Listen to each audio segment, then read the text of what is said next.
Микрофон сами, вы почищите.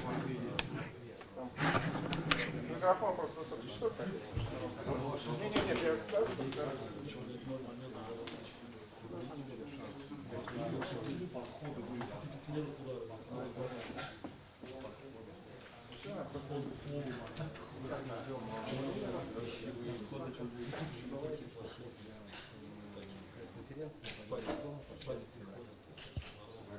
Что это у вас?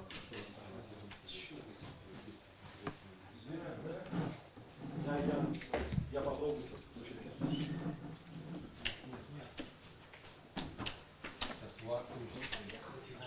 О! Сделал как был. Тут Максим. Спасибо.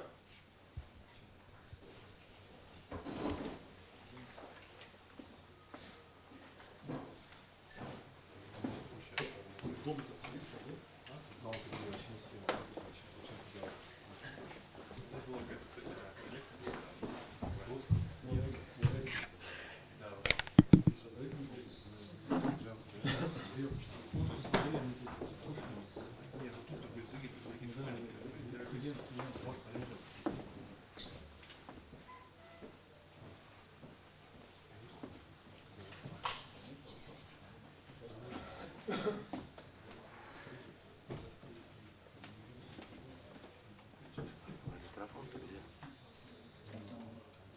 Где-то. А, вон.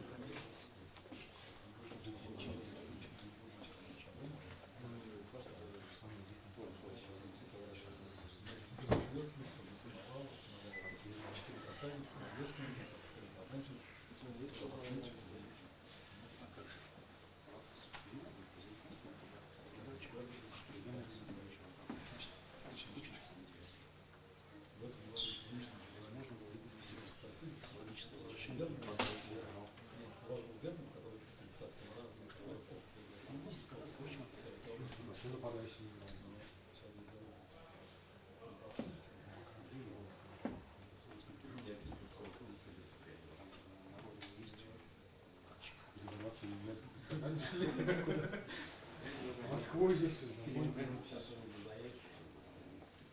Ну, заявно просто по-другому была. Она уже была в магазине, интересная вещь. И когда-то так, они там вообще, он опять как же делал, точно так же. Все 10 пространство. Там даже прессинг не было. Надо было просто мой, который просто, ну, просто недавно. Как играет локомотив, сливается сезон,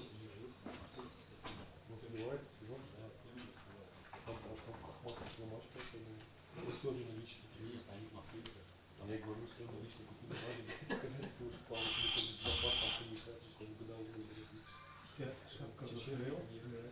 Не понимаешь, что это? Его время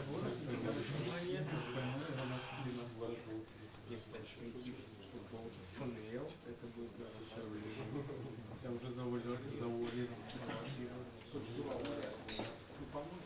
на выезде. Просто...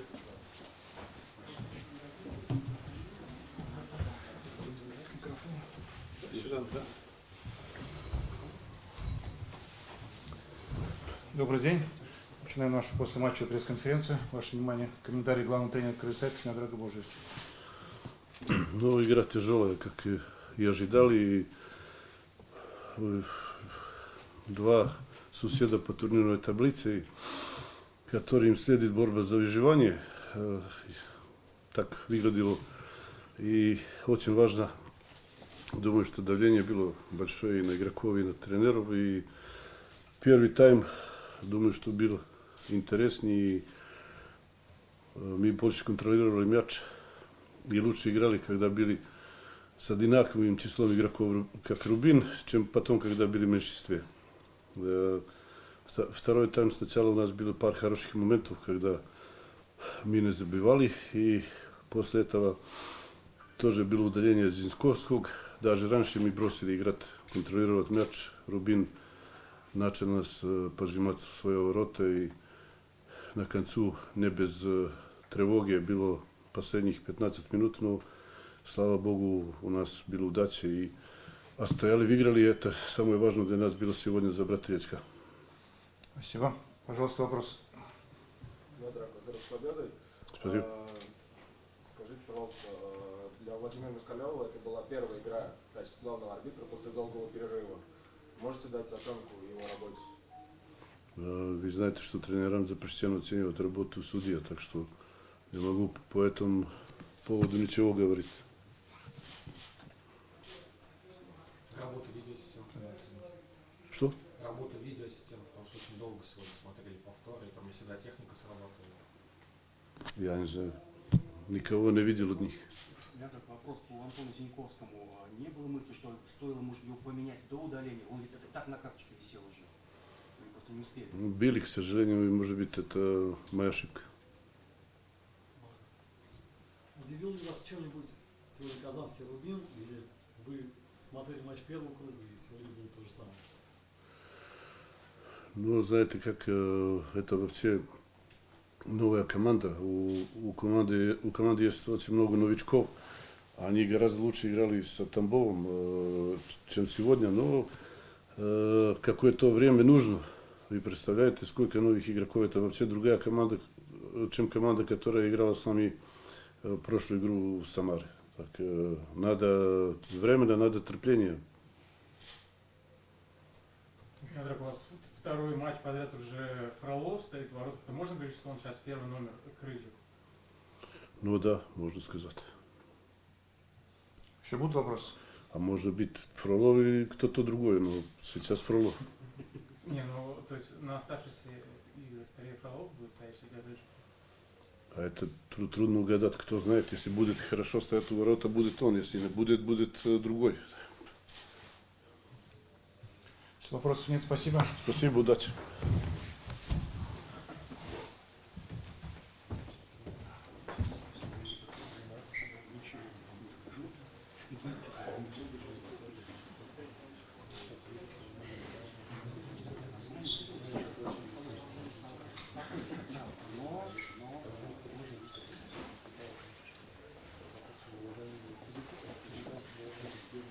Что вообще ему не характерно.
Ты считаешь, что был? Вначале значит, вот я Где был?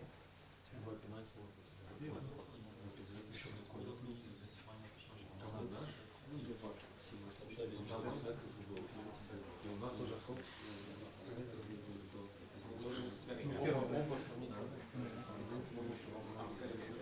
непонятно, он чем-то штангу сейчас будет очень принято. Ну, там ничего, ничего.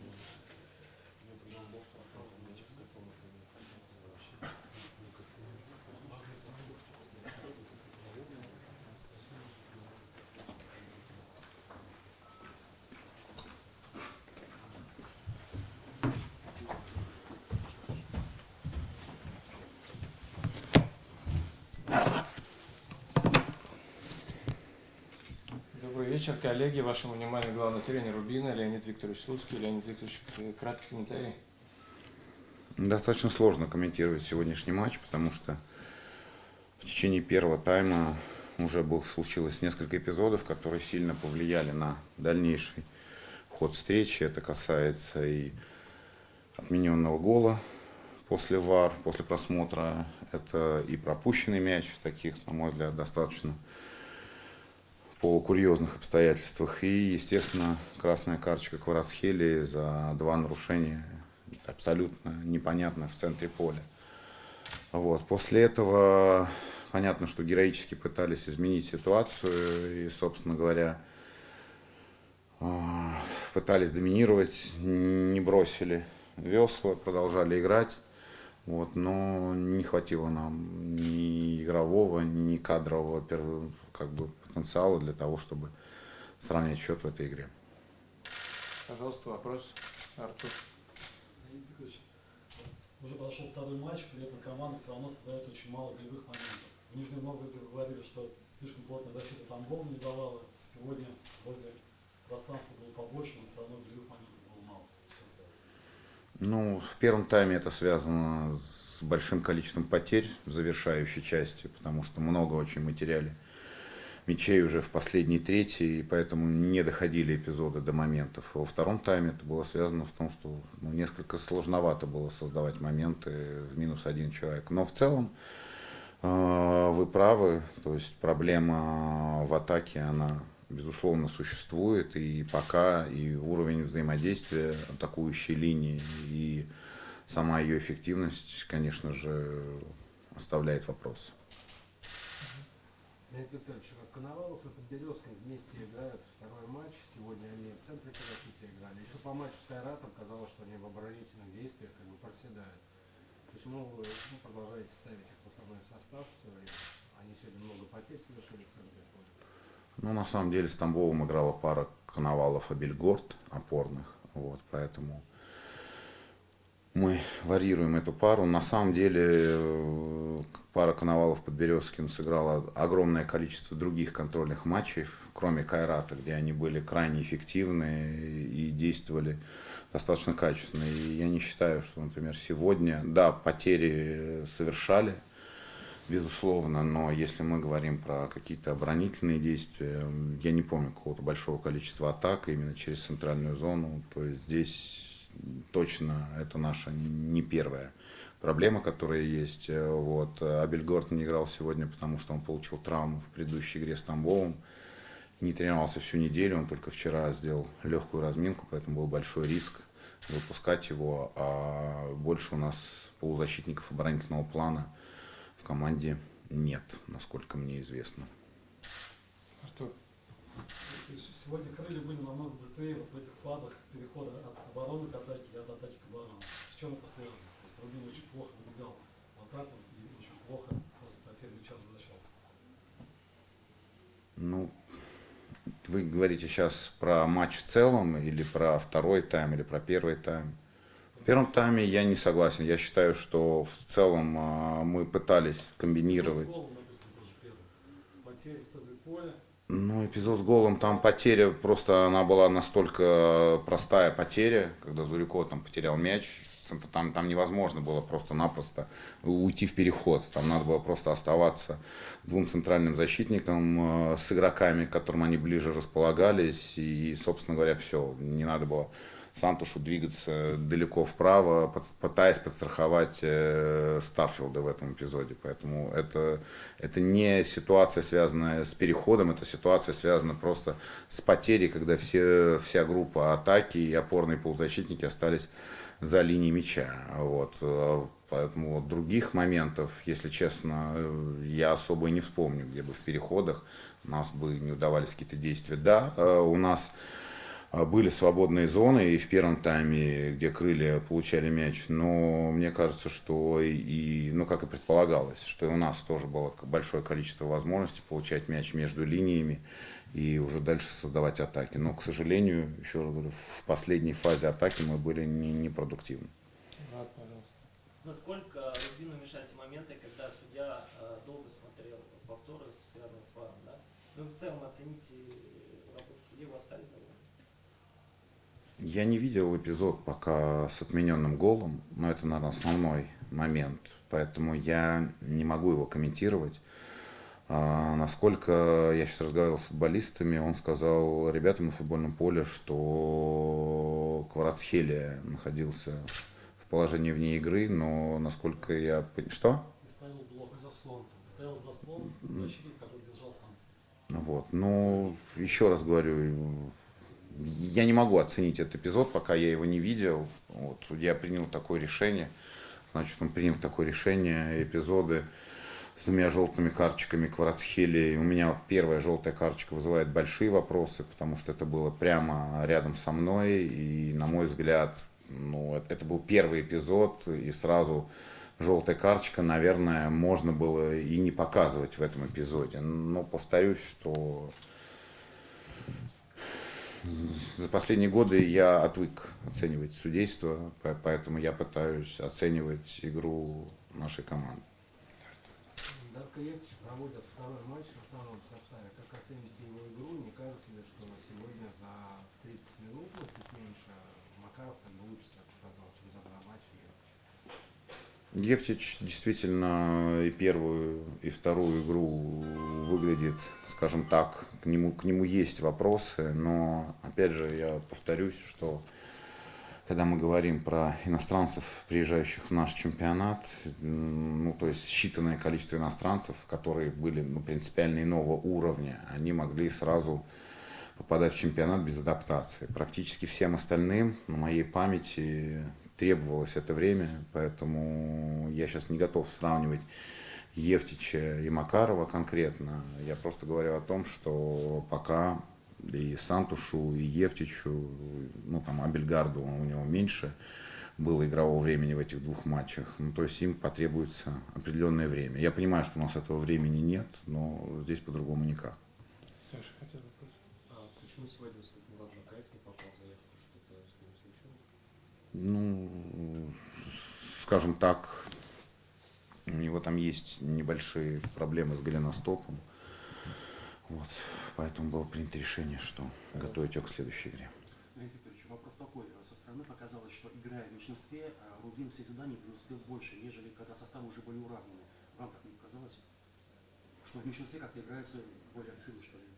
Ну, это такая иллюзия, потому что на самом деле мы не знаем, как бы мы играли при счете 0-1 в полных составах, и как бы мы выглядели бы в атаке, насколько агрессивно мы действовали. Но действительно, скажем так, есть 2 момента реакции на красную карточку. Или ты совсем перестаешь играть, и тогда уже соперник набивает тебе большое количество мячей, или ты пытаешься изменить ход встречи, и несмотря на как бы то, что у тебя на одного игрока меньше, все равно пытаешься играть и за себя, и за того человека, который получил красную карточку. Вот. Я не могу сказать, что у нас прям было огромное количество голевых моментов во втором тайме. Ну, какие-то эпизоды были. Вот. Но еще раз повторю, что я могу единственное, чем сегодня довольствоваться, это реакцией на красную карточку, что мы продолжили играть и попытались все равно сравнять счет. Спасибо большое, Георгий, за внимание.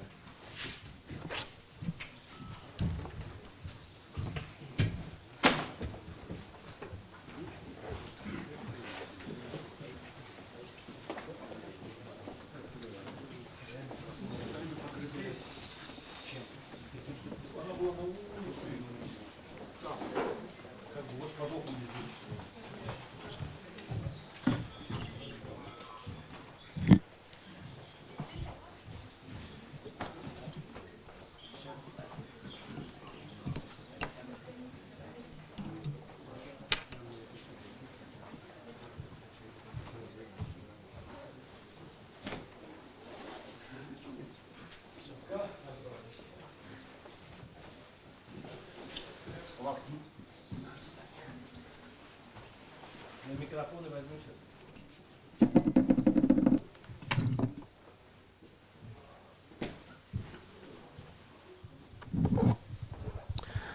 Ну что ж, мы сейчас продолжим наш прямой эфир. Меня можешь не снимать, просто пойдем. Мы сейчас пойдем в микс-зону с вами. И продолжим, собственно говоря, смотреть, общаться с игроками. Пока будем ждать игроков, расскажу вам всевозможные наблюдения мои по этому матчу. Повторюсь где-то, наверное. Сейчас, секундочку.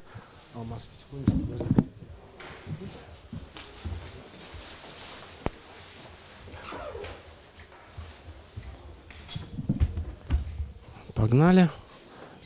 Артур, ты, наверное, с руки возьмешь? Ага. Ну, догоняй, ладно? Вот так у нас выглядит пресс-центр. Сейчас мы выйдем отсюда и продолжим с вами вести прямую трансляцию. Спустимся в микс-зону. Сейчас, пока мы ходим по трибунным помещениям, могут быть проблемы некие со связью. Может от трансляции немножко отключиться, но она, думаю, сразу вернется. Так что, если что, никуда не отходите. Сейчас мы пройдем. Красиво. Так, вот, охрана.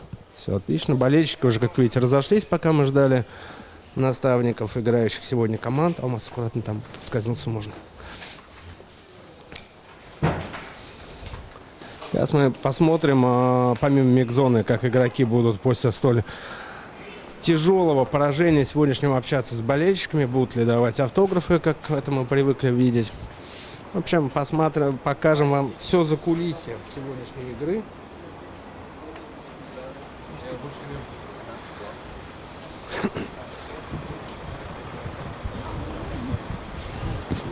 Давай, заходим. Чё?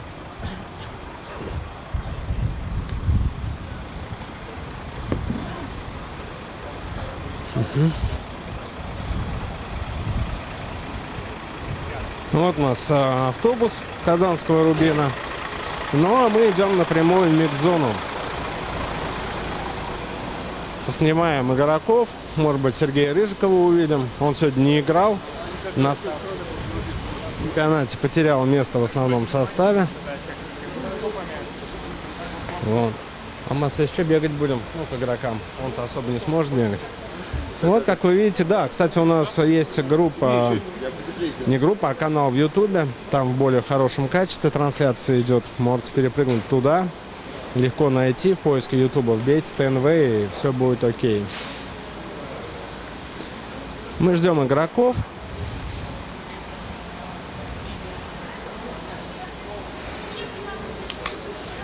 Пишите Степанова. Там Степанова. Артур. Так, вот у нас Даниил Степанов. Мешок видно вам. Поменялась чуть игра. Сначала мы давили, прошла пауза, все успокоились, отдохнули, выдохнули, и все, другая игра пошла. Также второй момент, там, смотрят ВАР, да, и потом также все стоят, у нас там две команды, стоим, мы так греемся кучками, ну, смешно выглядит, наверное, но так как есть, пока, я думаю, со временем все придет в норму и будет быстрее. В прошлом туре сразу двух арбитров отстранили за то, что не дали вторые желтые карточки. Как тебе кажется? Теперь дали, теперь дали. Теперь не отстранят 100%. Не, я не знаю. Ну вот, я говорил, что вот только что был такой момент, вроде парень падал, там где-то за меня зацепился, резервный арбитр говорит, что не было контакта, там какой-то минимальный, и реф достает желтую, смотрит, что есть 17 номер, и говорит, 17, держи вторую. Ну, не знаю, ну, как бы, есть и есть, ничего страшного такого. Просто, ладно, этот матч уже, там, но самое, как бы, страшное, что следующий у нас важная игра, так с Тамбовым, и у меня, получается, не будет. Не бывает неважно. Ну, конечно, конечно. Назад на пресс-конференции сказал, что, в принципе, уже хотел заменить, но просто не успел по времени.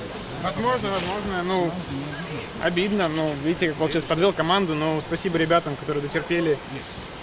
Во-первых, спасибо тебе, что не сразу ушел под трибунку, а что да. поддерживал. Нет, это вообще большая редкость, надо да признать. нет, меня все равно выгоняли, но в итоге выгнали. Как истинный хулиган выгонялся, но не выгнался. Где досматривал-то матч? Ну вот по трибунке я стоял там, выглядывал, пытался посмотреть. Ну, до 90, меня на 90 уже выгнали, в дополнительное время уже увели. Спасибо. Спасибо.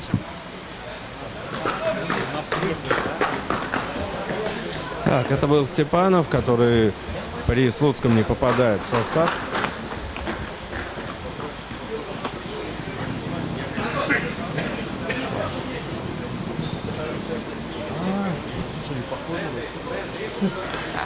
Да, это был игрок Крылья Советов. Поправили Зиньковский, который был удален в составе Крыльев. Напомним, сегодня также удален был Кварацхелия еще в первом тайме. При счете уже 0-1 в пользу самарских Крыльев это случилось. Денис Попович, автор единственного гола.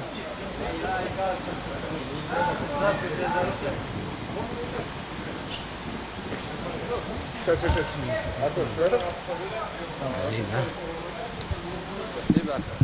Что можно сказать? Тяжело сегодня было, потому что поле не позволяло, чтобы играли хороший футбол. Но эта моя команда показала характер, и мы заслужили на 3 очка. Было много сегодня голов отмененных. Когда вы забили, не было ощущения, что так, сейчас судья что-нибудь посмотрит опять? Или как, или видели, что все нормально сразу? Я сказала после игры с Оренбургом, ВАР это хорошее, но только с другой стороны ждать каждый раз по 5-7 минут это много. Потому что сегодня холодно было, но 3 раза по 5 минут это 15 минут. Также, ну, в следующий раз хочу, чтобы то быстрее решили. Денис, интересная закономерность. Вторую игру подряд Попович забивает на 43-й минуте. Как вы это делаете? А что это? Я не знаю. Прошлая игра здесь то же самое. Ну, не знаю. Так бывает в футболе. Ну, что могу сказать, но я доволен, что мы выиграли сегодня, потому что нам очень нужно было это 3 очка. И спасибо команде, что сегодня показали хорошую игру и характер, и что выиграли. Тут же спасибо Чернову за такой роскошный пас, когда он разрезал. Да, я ему сказал сразу, когда я забил, он пришел до меня, я ему сказал, что это его гол. Очень зрячий. Да, потому что он взял мяч, там убирал одного игрока и потом отдавал передачу. Но тем не менее, если ты лучшего игрока, ты Чернову не отдашь, оставишь себе. Я могу дать, без разницы. Меня без разницы. Меня только интересует Самара, чтобы стали в премьер-лиге, и у нас знаем, какая задача. Я буду стараться, чтобы помогал своей команде. По такой игре есть все шансы, что останется и спокойно может дальше. Ну, есть шансы, но у каждого у нас есть шансы.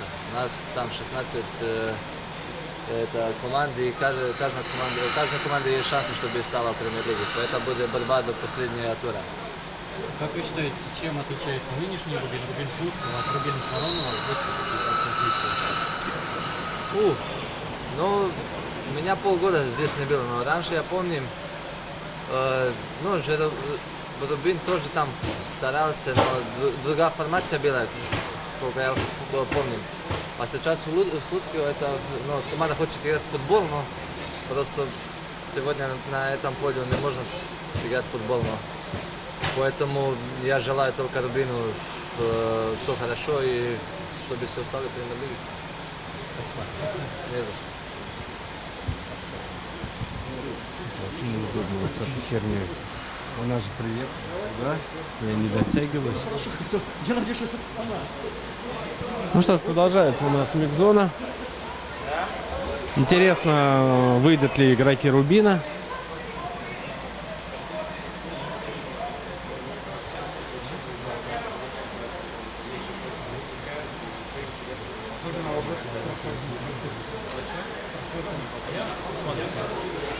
Ну что ж, давайте встретимся в следующем домашнем матче Рубина. Напомним еще раз, Рубин играет следующую игру 14 марта на выезде в Туле с Арсеналом. Начало игры в 19:00 по московскому времени. Казанцам нужно, тяжело будет набрать очки в этом матче, особенно учитывая ту игру, которую мы видели в первых 2 матчах Слуцкого у Рубина. Напомню, но 1 очко набрали с Тамбовом, проиграли Крылышком, а Тульский Арсенал ведет борьбу за место в Еврокубках. выигрывает команда, неплохо выступает и в весенней части чемпионата. На 6-м месте идет, и тяжело будет набрать, конечно же, очки. Все на этом. Поздравляю всех представителей с 8 марта с Международным женским днем. И болельщиц Рубина в том числе тоже. Встретимся на следующих трансляциях. Всем пока.